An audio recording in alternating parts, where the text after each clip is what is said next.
Aloha, Scooterheads. Buckle your seatbelts because this is going to be a crazy episode. I just kind of thought before I even got started, why not just go nuts? One of my favorite quotes from James Brown is, I might not know karate, but I do know crazy.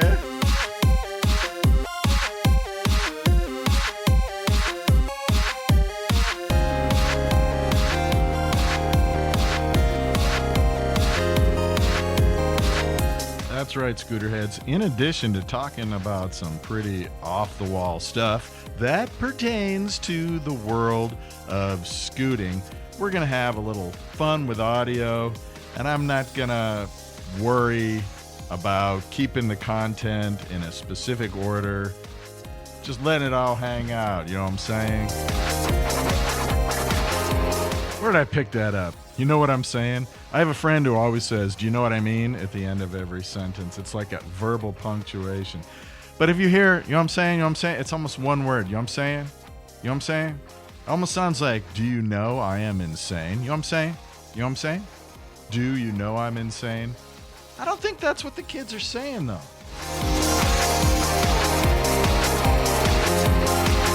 In this episode, we're going to talk about virtual reality. Comes in 180 and 360, turns out. We're going to talk a little bit about maybe, I don't know, Mexico? Mini bikes? Who knows? Let's just get the show on the road.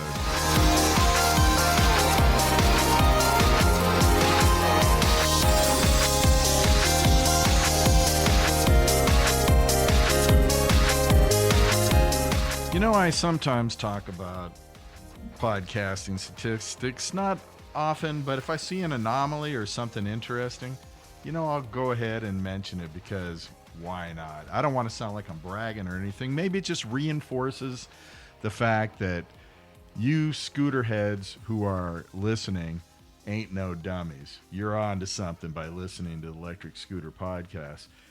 But check it out. I get this weekly statistic from my RSS, and we went up by number of listeners. And by the way, when this says number of listeners, it could be a service that's downloading and then distributing to hundreds or thousands, whoever knows how many other listeners. But let's just say these are new listeners.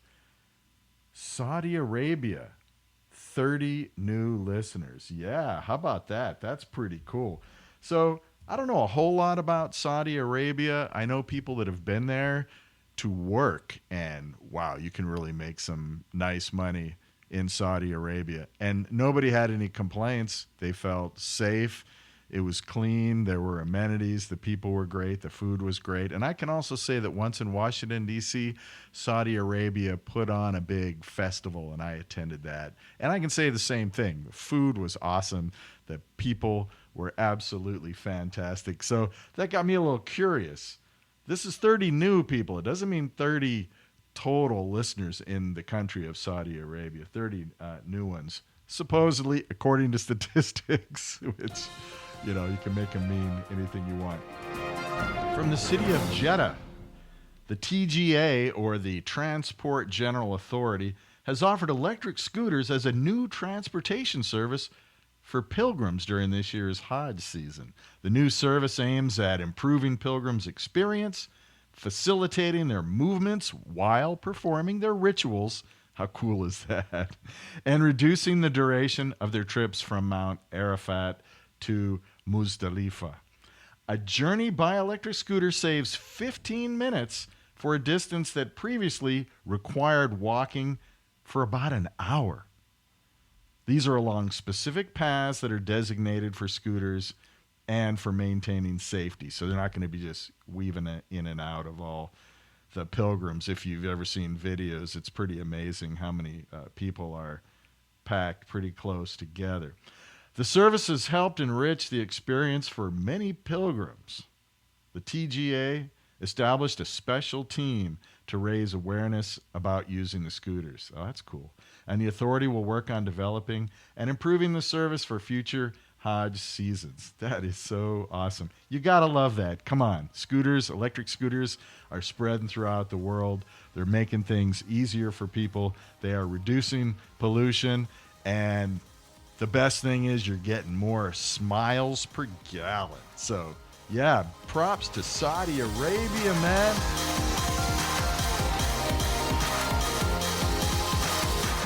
We also gained 28 in Australia and 24 in Canada. If I remember right, a few episodes, didn't we go down in those two countries? So maybe we're getting old listeners back. And if they're listening on a different device, then it would register as a new listener. Let's say they were listening on an iPhone and they bought a new iPhone even. That would be a new listener, right? Or if they listened on their computer or their television or their satellite out in space. No, probably not too many people have their own satellites. I told you this episode was going to be ridiculous. And to kick off the jackassery, we have a new segment, and it's called, what should I call it? No, I don't mean it's called, what should I call it? I mean, I haven't really thought of a name for it.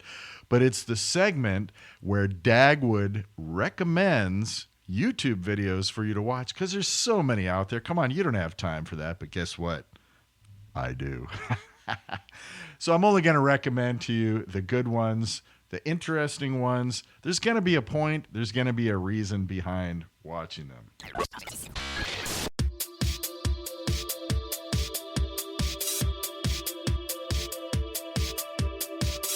Here are some YouTube vids that Dagwood's recommending.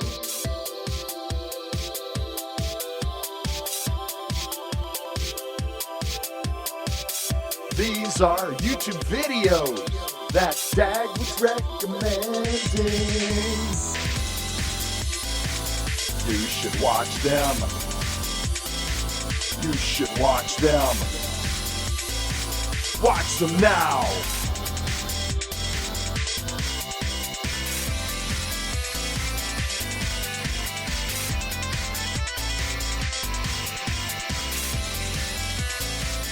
Yeah, shred that gitter.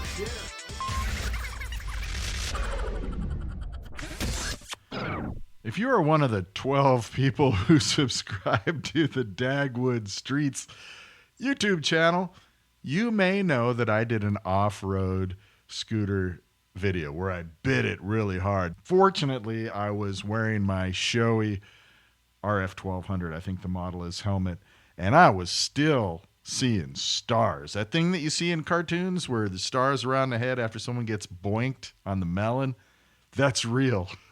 I was also seeing double. So I'm sure I wouldn't be here talking to you were I not wearing that helmet. But it was all captured on video by Carl McLarty of McLarty Films. What I did was I made my own amateurish video, and then I gave my video to him and let him work his magic and add his own stuff to it. So if you look on the Dagwood Streets channel and you search for, I think it's Gnarly, the word is Gnarly, Gnarly Off-Road, and then scooter or electric scooter, something like that, Wolf Warrior. We're both on Wolf Warriors. But anyway, Carl travels around doing interviews in 360 degrees. You heard the term VR? That's virtual reality. I even bought an Oculus. It's sitting within arm's reach of me right now here at the Scooter Dome. And I never touch it. But then I thought, you know what? This Carl McLarty guy, maybe he's got something. Let me check it out. Well, I put on my Oculus and I was blown away. It's like you're there. You turn your head left, right, up and down. You can look at the sky. You can watch birds fly by, whatever. What's the use of this? Well, for me, it's language learning. He's down in Mexico City right now. But that got me searching his other videos, and he did a really cool video about mini bikes. And if you're a scooter head, you can't help but watch something like that and think of scooters, right? But these guys are hardcore. I don't know about you. I definitely don't consider myself hardcore. These guys are getting together, like it looked like 100 of them, and they're when I say mini bikes, I don't know what they are, 50, 60 cc, but they're boring them out. They are just milking them for every drop of blood that they can squeeze out of these mini bikes. And speaking of drop of blood, one guy ate it really bad.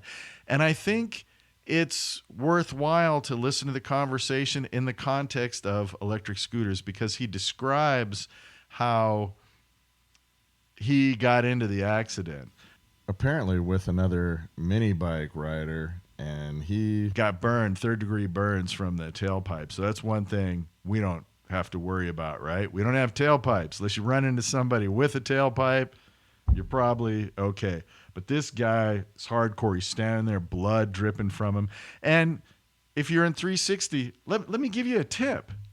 You don't have to have an Oculus. I know some of you, as soon as I said Oculus and 360, your eyeballs glazed over like a jelly donut, and you just went into Homer Simpson town.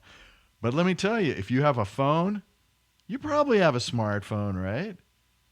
Pull that thing out and go to Carl McLarty's YouTube channel. I think it's called McLarty Productions or McLarty Videos. No, it's called McLarty Films. And watch a couple of these videos on your phone, because I just realized that you can watch them on your phone. Do yourself a favor. Turn it horizontally. Okay, don't watch it vertically like people do on whatever Snapchat and Twitter and Instagram and all that. Turn it like they're glasses that you're looking at, you know, like normal people would watch. I see people watching regular size movies and basketball games and stuff with their phone vertical. I don't understand that. So turn your phone horizontal and watch it lengthways. And guess what? You turn your body or turn your phone, and if Carl is in a bar, you can turn around and look at all the different people in the bar and what they're eating. You can look up at the ceiling. It's pretty incredible. One thing I realized is Carl, or whoever happens to be doing the interview or talking, can say something to somebody that gets a reaction that he doesn't see because it's behind his back. So just imagine you're holding your phone out in front of you, and turn your body left, right, and the view that you see changes depending on how you turn your body. The 360-degree virtual reality video that you can watch on your phone blew me away. Let's give a quick listen and think about what they're saying in the context of electric scooters. And once again, that YouTube channel is McLarty Films, or as we say in Hawaii, films.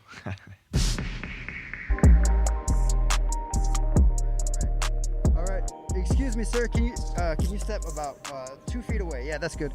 Can you tell me where we're at today and who you represent? What's this crew?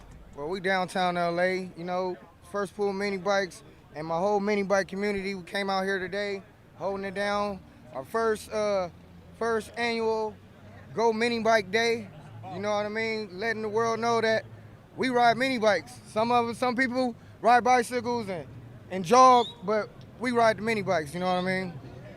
How far did you ride today so far? So we left out of Carson, California, went through like Inglewood, Hawthorne area.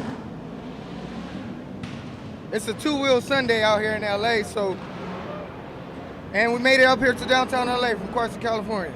Yeah. Okay, Carson, California to downtown Los Angeles can be, depending on obviously where you started and finished, 15 to 20 miles. And these are teeny mini bikes. I mean, that's the word mini, right? You literally start them like a lawnmower. There's a cord with a handle on it that you pull to fire it up. And they're not luxurious. It feels like a very positive vibe, good energy. Like it's a bunch of friends hanging out, right? Good energy. It's a community. A lot of us is connected from a dealer that we got that sells a lot of parts for these bikes and where we get these bikes from. When we just ended up coming as one as a community to make our own culture, so to say. And if people want to join your crew, do you want to throw some socials out so they can follow you guys, or? Check out, it's First Pool Mini Bikes. So I'm pretty sure he's saying first pull. Like, you know, when you start a lawnmower or a mini bike, if it just starts on the first pull, you're happy, right? So first pull mini bikes. You can find it on Instagram, YouTube, Google. First pull? First pull, that's the number 1 ST pull mini bikes. And that right there is the gateway to all these folks. You can go through there and find all these people right straight through there. No problem. All right, I appreciate it. Appreciate you too. Thank you.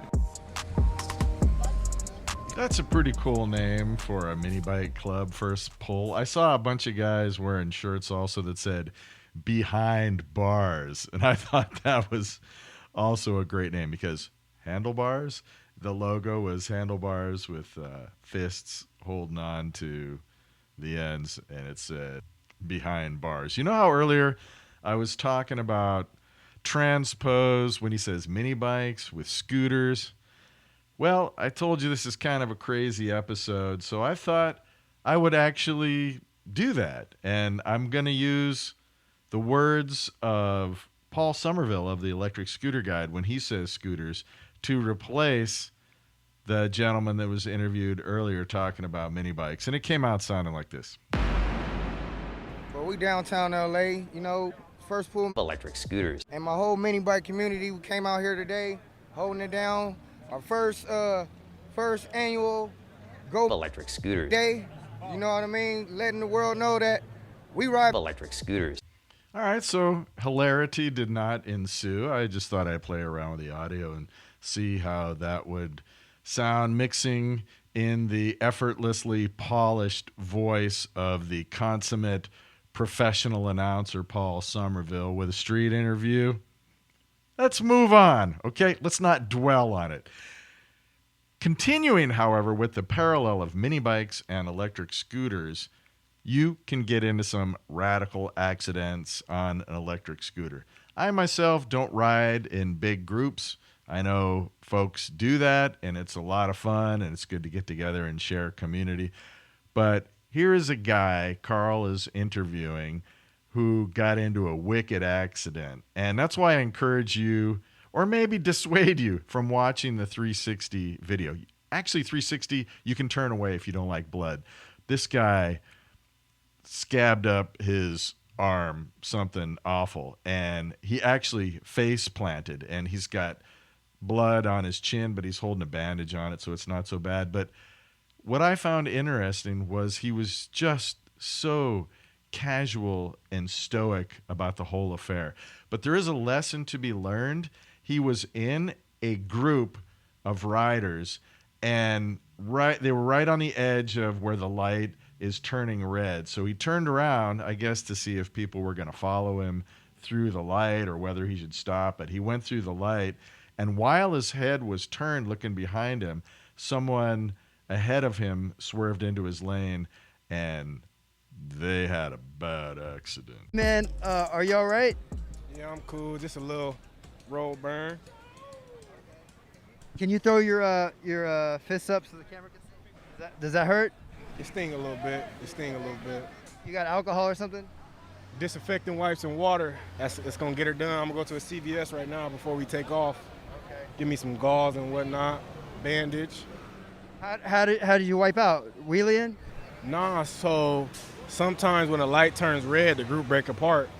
So it was like 10 people went ahead. I tried to call them go back, but I'm looking back, looking forward. I looked back for 1 second too long. Someone swerved in my lane and I hit him. It was just a straight wipeout. Oh, man, so you both wiped out. We both wiped out. He got a bad bruise on his back. He hit the exhaust, so he got like I guess they would say a 3rd-degree burn. All right, man. I hope you feel better and get through this ride. You get all bandaged up. Yeah, just a few weeks and I'll be back. That's like you hit your knuckles. That's kind of because what did you hit your knuckles on? So like I hit my chin first, and then I had to just turn around. When I turned around, when I turned over, it was just like it was all bad. So I think what he said there is he slammed his chin into the asphalt, and then when he turned around, he realized it was all bashed. So there's a lesson to learn there, folks. I have ridden in large groups with motorcycles, and there are signals that you need to learn before you even head out. Everybody needs to coordinate on what your different hand signals mean and whether you're going to stay predominantly to the left side of the lane and then people pass on the right, or right side and people pass on the left, or however you're going to work it. Or if you want somebody to pass, you do a little waving motion. You got to coordinate all that kind of stuff to prevent horrific accidents in which you get all bashed. Here are some YouTube vids that Dagwood's recommending. Yeah, we're still in this segment, where I'm recommending YouTube videos for you to watch. So hang in there. These are YouTube videos that Dagwood's recommending. You should watch them. Watch them now. Watch them. Just watch them. Watch them now. Watch them now. I'm going to recommend Ginger on Wheels and Jimmy Chang. Let's take a look at a couple of these videos here. Finish out the segment music. Yeah, shred that gitter. Yeah, it's pretty nice guitar. When I say gitter, I mean guitar. All right, I like the guitar work on there. I was thinking about, as a possible topic, scooters that could replace an automobile as your primary form of transportation. So it's obviously going to be a beast scooter, a very large, heavy-duty scooter like Mossfera, or this one that is in Ginger's latest video, latest as of the start of this episode. It was just 2 days ago. It's on the Fidico. Fidico. And I recommend you watch this video. But one of the things that was interesting that I thought was he just lists a bunch of his top beast scooters. And I thought, well, there's a list of scooters that can replace automobiles. In fact, I thought I remembered him saying that somewhere in the video. And I rewatched the video and it just escaped me. So maybe it was one of those things where my mind was going off on a tangent, in keeping with this episode being the crazy, weird episode that it is. Maybe that happened. I don't know. But here is the list of scooters that Ginger mentioned just as he was riding the Fidico. So maybe I won't do that episode. Maybe I will. Who knows? So scooters that this thing competes with in the price and performance categories. I'm gonna get on the sidewalk here so I don't have to yell down the road. Definitely Nami. Cabo Wolf King GT Pro is gonna be up there. Bronco 11 Extreme. I forget the name of it, but whatever that quad motor scooter was that was in New York. Obviously, like the Dualtron Storm and the Dualtron X2, those are going to be in this category. In this video, as with so many others, Ginger on Wheels is on the scooter that he's talking about, and he is buzzing along at quite a rip. So if you like point of view videos of people riding scooters, riding B scooters, he doesn't just ride B scooters, he rides all kinds of stuff. He rides one wheels and other things too. But if you like just checking out the Pacific Northwest and beautiful weather and seeing a guy, 6'2", jumping up and down curbs and just testing out different scooters, check out Ginger on Wheels. The noise in the background, obviously it's going to be there. He calls it ASMR. I call it ambiance, but you're welcome. Yeah, it's better to watch on a video maybe than it is just to listen to. But remember, Ginger on Wheels has a product that he is selling. It's called the PEV Lite. And if you go to this video, there is a link and you can buy the light. The video is called The Biggest and Craziest Electric Scooter on the Planet. And he is reviewing the Fidico Lightspeed Night. That's Knight. Like in the Monty Python videos, they call Knigget. The Fidico Lightspeed Night. Check out that video. And watch for new products from Ginger on Wheels. He's a fellow scooter head. Support him in his endeavors. If you can buy it on Amazon, click the Ginger on Wheels link. It doesn't cost you anything extra. and it keeps us propelling forward in this wonderful world of scooters. There's another guy that I've mentioned a couple times I don't give enough props to, and that's Jimmy Chang. And he also has a great video. His videos are always good. He has a co-host by the name of Andrew who provides some great insight. And his latest video is called, again, latest as of the time that I recorded this, the new Cabo Mantis King GT has the best upgrade we've seen! Exclamation point, unboxing, ... That's Jimmy Chang, Chang. Another guy from the Pacific Northwest who reviews scooters and does a great job. I hadn't considered the Cabo Mantis King, or the Cabo Mantis, I'm sorry, in the past because of the problem with locking the stem and different issues they had. But according to Jimmy and Andrew, they now have a great stem lock system. One of the things about these scooters that we've had gripes about is the locking mechanism. Some of them work great, but they require a lot of effort. Some of them are crummy and they require very little effort. This one, I feel, combines a perfect combination of it's convenient, it's easy to use, but it's also super safe and sturdy. The Cabo Mantis is like a sports car of scooters as far as agility and maneuvering, and a lot of folks like me held off from purchasing that scooter specifically because of the locking mechanism. So it's good to know that they have that fixed. Riding my scooter, riding my scooter, riding my scooter, riding.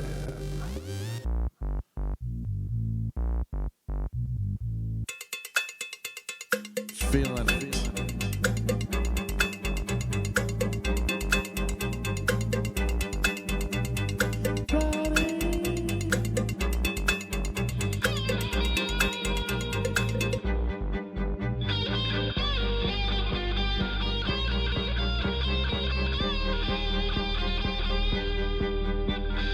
Riding my scooter, riding my scooter, riding my scooter. All right, little musical interlude there.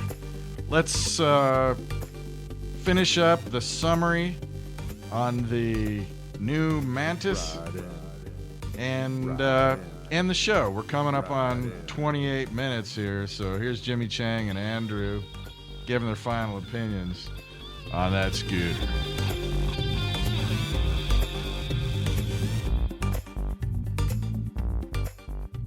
The Cabo Mantis King GT. Got that? Say that 5 times fast. Cabo Mantis King GT. Is that right? Yep, exactly. Man, I'm very impressed with this rendition of the Mantis. Completely changed. The upgraded suspension makes it feel so much better. The previous suspension was good, but you just couldn't dial it in. And then the overall design and aesthetics of the scooter are just beautiful. The folding mechanism is rock solid. The sine wave controllers are buttery smooth. It is just a huge upgrade from previous Mantis scooters. Oh, what do we have over here? Little lemonade stand. Lemonade stand. All right, supporting the neighborhood kids with some ice cold lemonade on a hot day.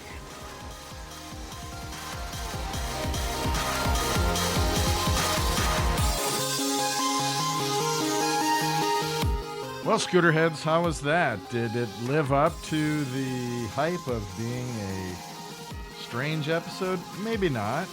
Farkle dumplings while you're wheezing, adolescence liquid toadstools, barking pumpkins in your dark hour, winking stink bombs drive a seahorse to the drive-in. Now, is it a strange podcast? Until next time, keep the shiny side up and the dirty side down. Wear your space gear when you're in outer space, and wear your helmet when you're on a scooter. If you think you're going to go over 20 miles an hour, whatever that is in kilometers, I don't know. I don't have a calculator with me. I'm not a math genius.